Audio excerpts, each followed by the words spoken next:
Ladies and gentlemen, welcome back to the SmarkTank Revolution, where we always kick out at 2.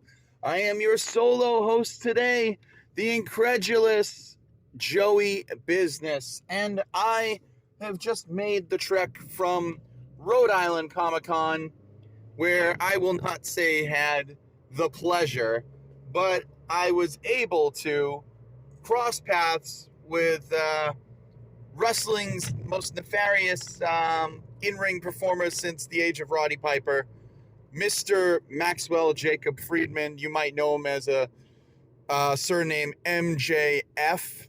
It's not a surname, but it's another name. But anyways, that was interesting. So yeah, I met the devil, and it went as well as you could think. He's a spectacular prick. But what I can say is I can't get a read on the guy. I can't get a read. I don't know if it's a shtick. I don't know if it's him as a person. I think it might be a little bit of kumse kumsa, metza. But he does it well. And people love to be self-degraded. I found myself kind of swept up in the allure.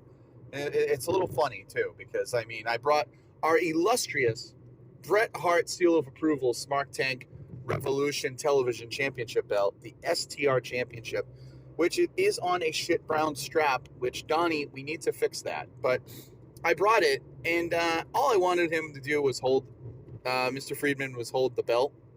And he was like, absolutely not, he won't. And then he goes, wait a minute, this is your belt? And he's like, what's it for? And I said, well, we have a podcast. And he goes, how many listeners? And I said, around 1,000, give or take. And he goes, oh, so less than New Japan. And I said, actually probably a little bit more. And I think he might have appreciated that joke because he has quite a disdain for New Japan. So I think I kind of got him to chuckle on the inside, not on the outside.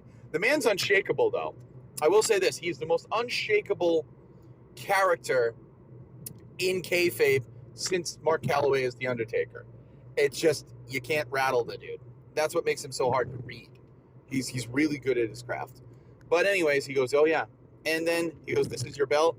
And he actually proceeded to spit on the center plate, which, Donnie, I wiped it. But in COVID era, that's a no-no, man. And then he dropped the belt, and I was like, I'm like, well, at least I have a belt to drop, and knowing full well he'll be the AEW championship very, very soon. AEW champion very, very soon. But yeah, it was quite the experience. I got to take, a little photo reel, and there's pictures of him just, he doesn't even acknowledge you when you take the photos. Even when remember, you're paying the man for the photo. And there's something quite spectacular about this because, like I said, if it was anyone else, I think people would fucking drop this guy. They would just say, no, fuck you, But he's unshakable, and there's a certain allure and mystique to it that people like. There's a kitsch factor to it that people enjoy. And, I found myself caught up. He dropped the belt, and I laughed. He rolls his eyes when he takes the pictures. He doesn't look at you. He looks away. He doesn't look at the camera. He does everything to really troll you. And he does it so well. My hat's off to him. He's only 26 years old. He's only going to get better. He's getting better and better. And it's really, really something to be seen.